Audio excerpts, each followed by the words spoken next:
We need more agility, not more security theater. Grant's words hung in the conference room like smoke. My name is Marcus Liu, 40 years old, lead security architect at Nexera Labs in Seattle, Washington.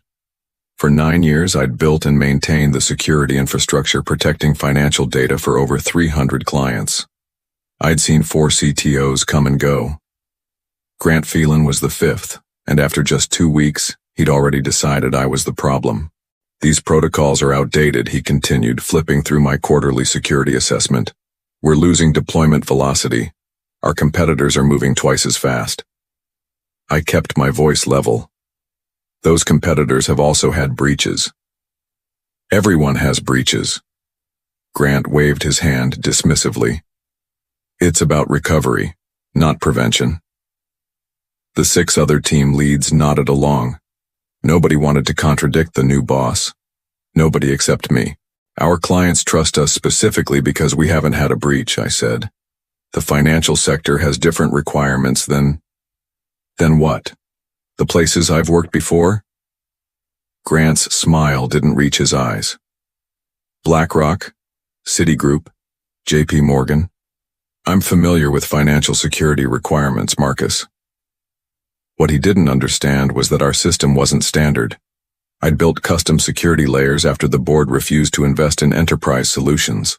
Proprietary firewall rules, custom IDS patterns, a homegrown access control system.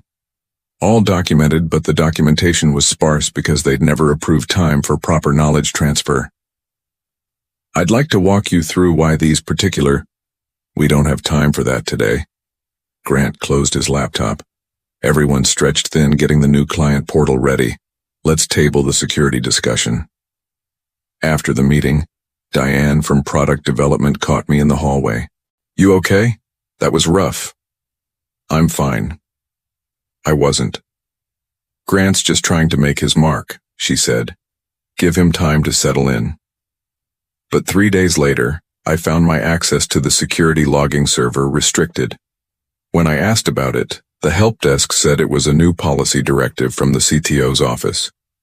Security logs were being consolidated into the general IT monitoring system, a system I'd repeatedly flagged as inadequate for detailed forensic analysis. That night I backed up my documentation and security notes to my personal drive. Not company data, just my processes, methods, and system architecture. Something told me I might need it soon. The next morning, my security dashboard showed 3 unusual login attempts flagged by my custom monitoring tool. Nobody else seemed to notice.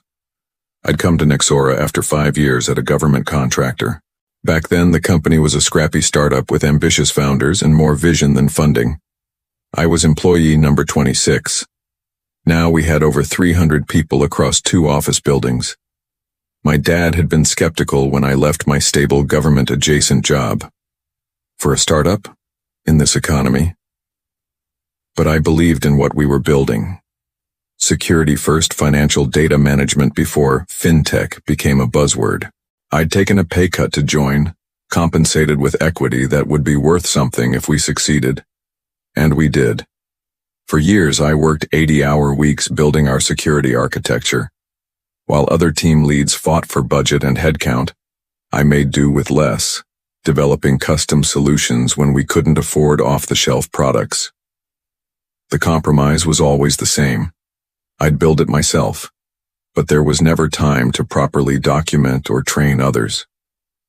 That's a bottleneck, our previous CTO Jennifer had warned.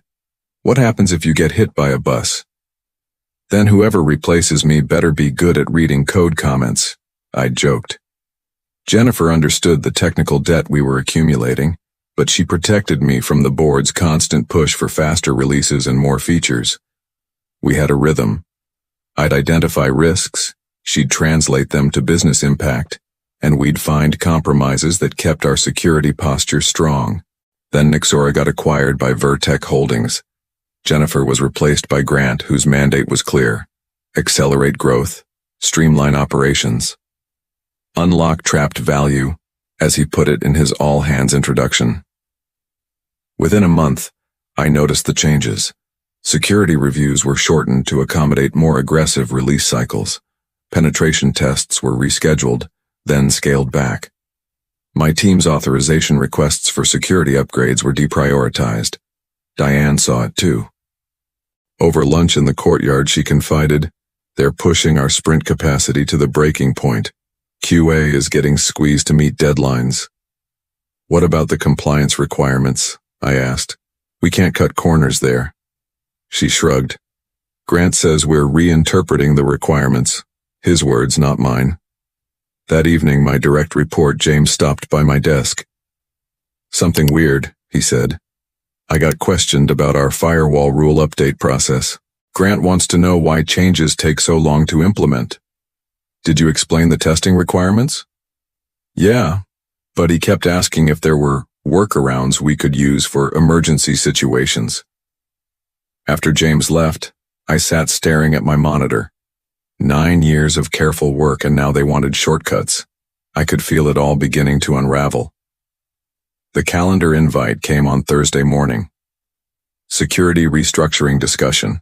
Marcus Liu, Grant Phelan. Conference room B, 2 p.m. I spent the morning checking my security dashboards one last time. Everything was running as designed. The custom alert system I'd built was monitoring for unusual access patterns. The segmentation between client data repositories was intact. The backup verification tests were all green. At 2 p.m. sharp, I walked into conference room B. Grant was already there with Heather from HR. "Marcus, have a seat." His tone was professional, empty. "I'll get straight to the point. We're restructuring the security operation model, transitioning to a more distributed approach." I said nothing. The presence of HR told me everything I needed to know. "Your position as centralized security architect is being eliminated," he continued. "We're embedding security functions within each product team." "Who will maintain the core security infrastructure?" I asked. "We're moving to cloud-native tools with third-party management," Grant explained. "More scalable, less dependent on tribal knowledge." Tribal knowledge. My 9 years of building custom solutions to protect client data reduced to an organizational anti-pattern. Heather slid a folder across the table. "This outlines the severance package. 2 months salary, extended health benefits, and accelerated vesting of your equity from the acquisition." I opened the folder, scanned the numbers. Fair, even generous. This decision had been made well above Grant's level. He was just the messenger. "We'll need your access cards and credentials before you leave today," Grant added. "James will handle any knowledge transfer over the next 2 weeks.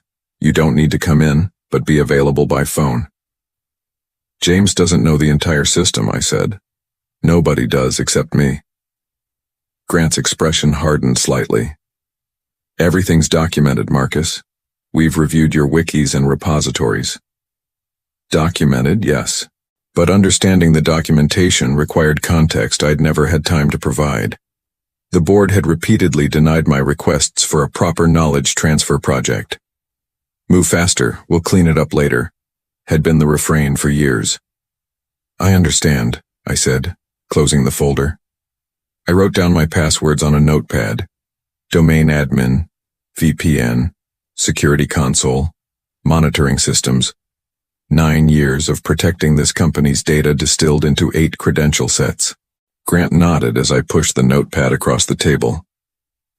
"I know change is hard, but this is the right direction for the company." I handed over my access card and stood up. "I hope you're right." Walking out through the lobby, I passed the wall of framed awards and press mentions. Nexora Labs' most secure financial data platform 5 years running. My work. My legacy. I didn't feel anger, just a hollow certainty that they'd made a catastrophic mistake. Not firing me. Companies reorganize all the time.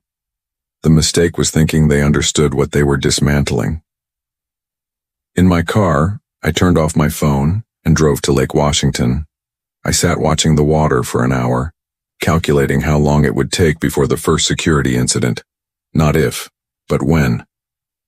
2 days later, My prediction came true faster than even I had anticipated. My personal phone lit up with texts from James. Systems acting weird. Multiple alert triggers. Can you call? I stared at the message. Part of me wanted to ignore it, to let Grant discover firsthand what happens when you dismantle security infrastructure you don't understand. But 9 years of professional instinct won out. I called James. Thank God, he answered. We've got unusual traffic patterns on the Eastern Gateway. The monitoring system is flagging it, but nobody knows what to do. What's Grant saying? I asked. He's in meetings with the board all day.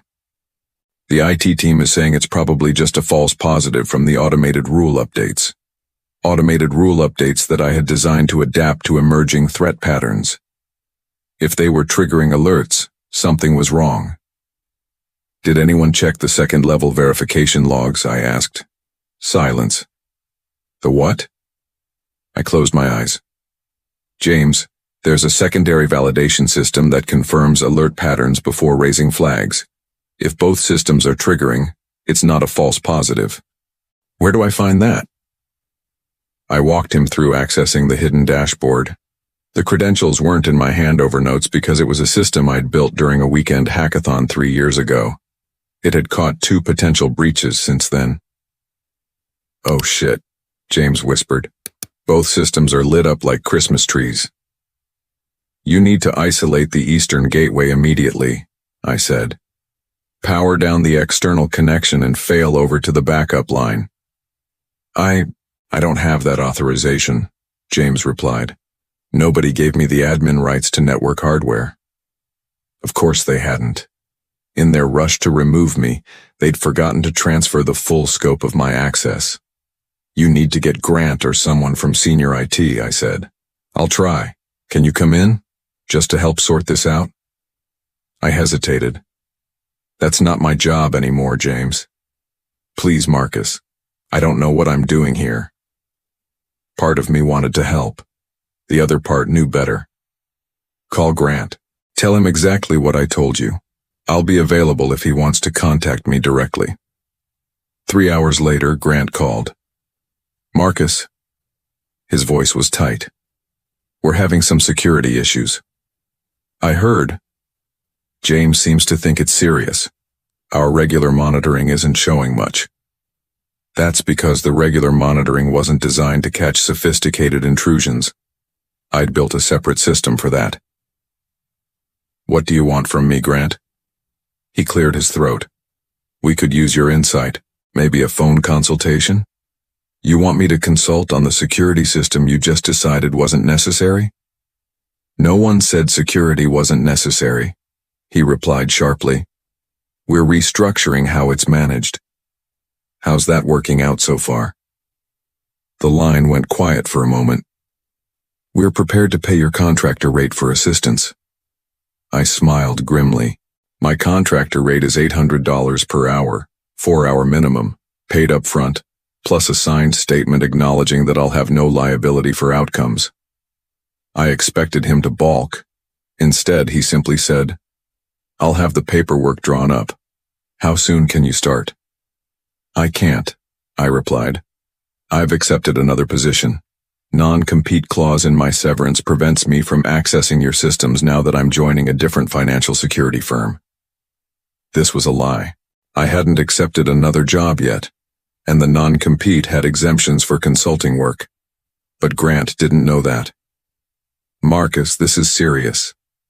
Yes, I agreed. It is. I ended the call and turned my phone off again.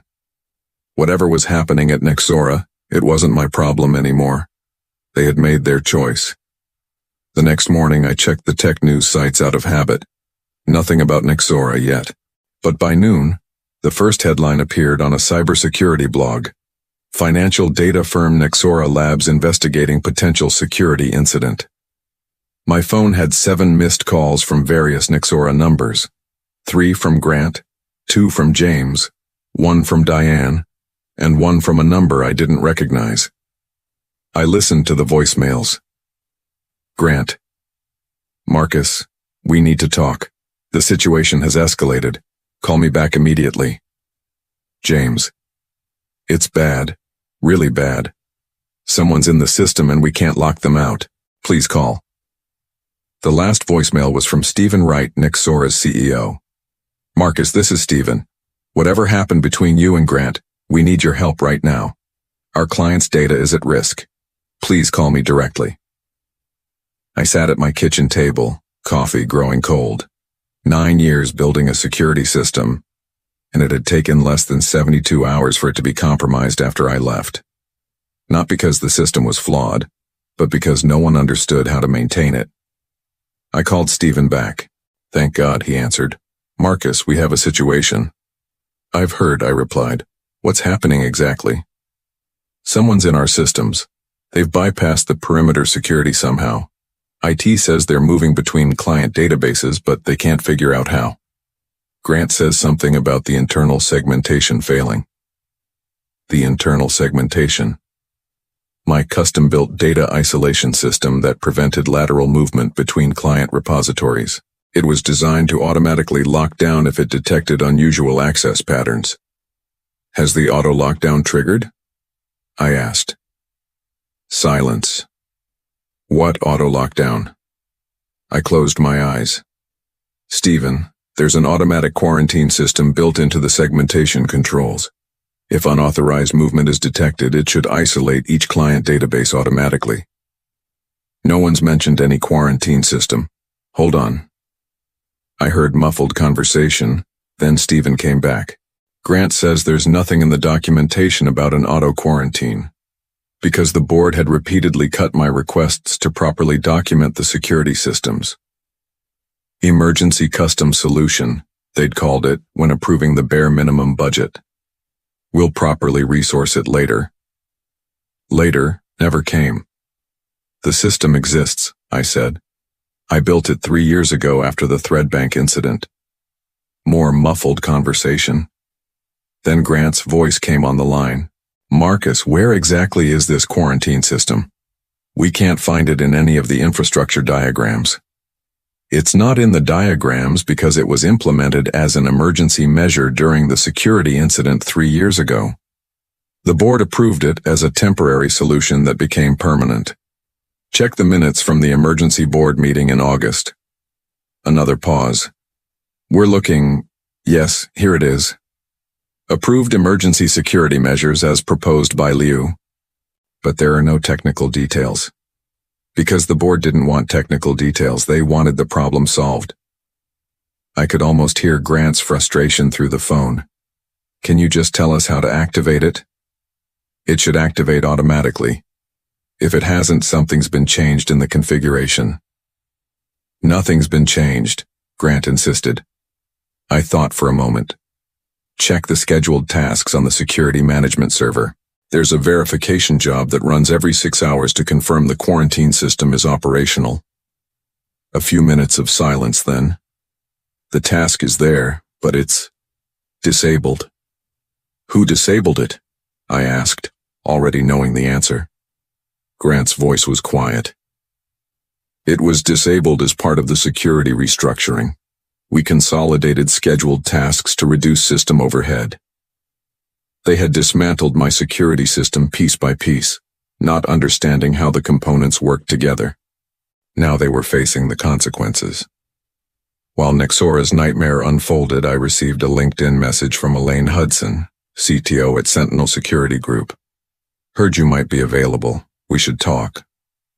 Sentinel was one of the top security firms in the country.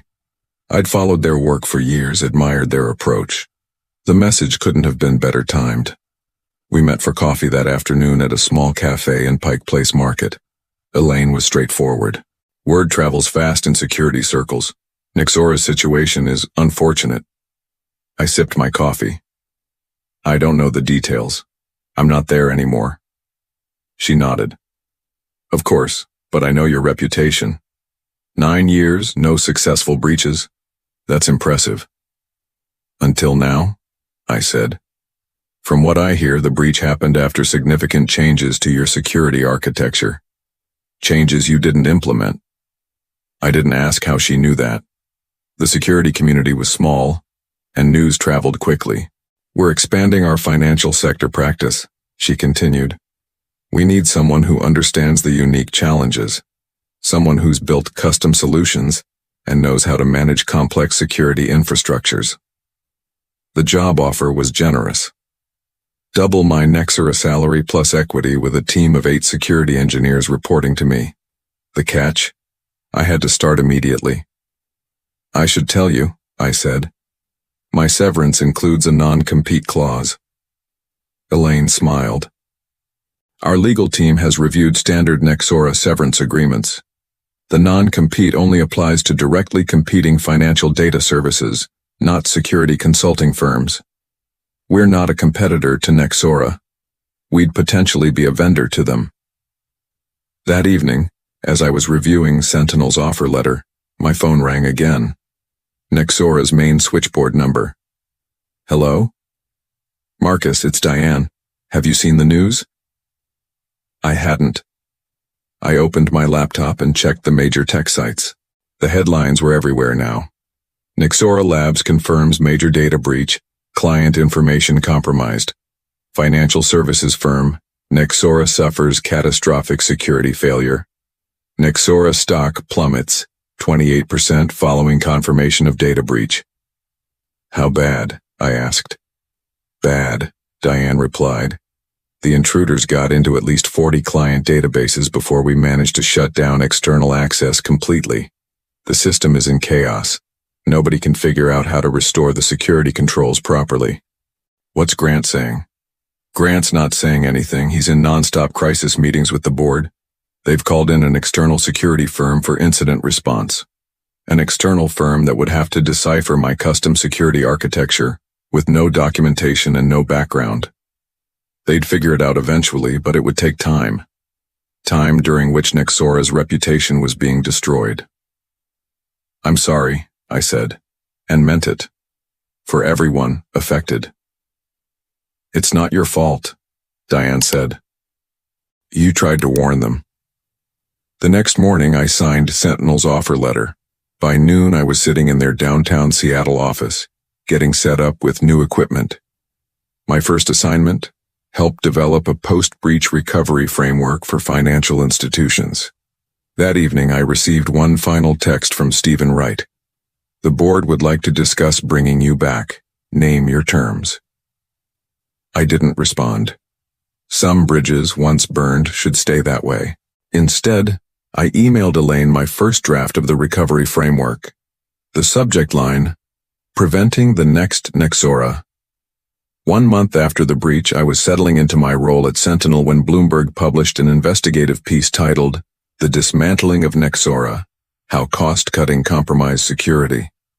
The article detailed how Nexora's new management had systematically stripped away security controls in pursuit of faster development cycles.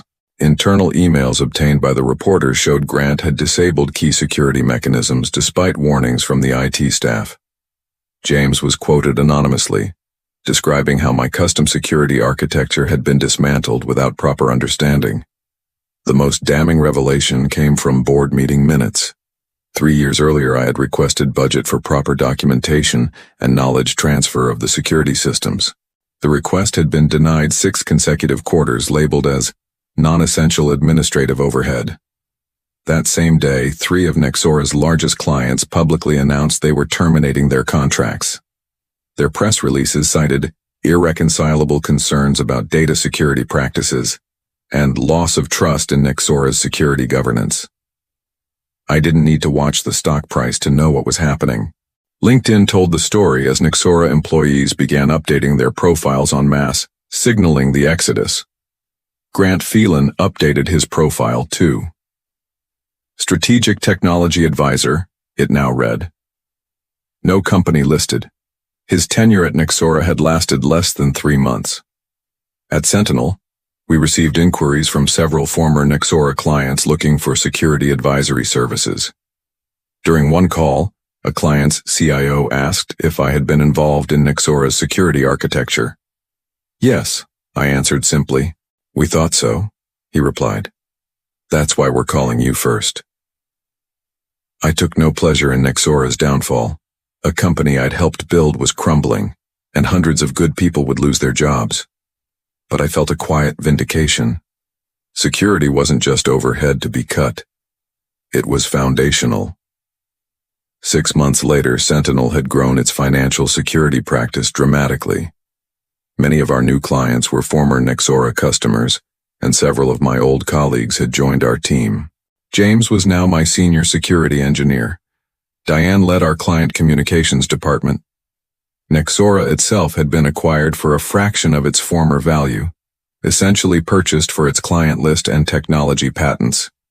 The brand name was retired, the security breach a cautionary tale in business school case studies. I ran into Stephen Wright at an industry conference in Vancouver. We found ourselves alone at the hotel bar after the day's sessions. "No hard feelings?" he asked, raising his glass. "None," I answered truthfully. "Business decisions have consequences, some more than others." He nodded. "For what it's worth, I fought against those changes. Got outvoted." "That's boards for you," I said. "Your new firm seems to be doing well." "We are." Stephen finished his drink. "You know what the irony is? We're paying Sentinel 3 times your salary for security consulting now." I smiled slightly.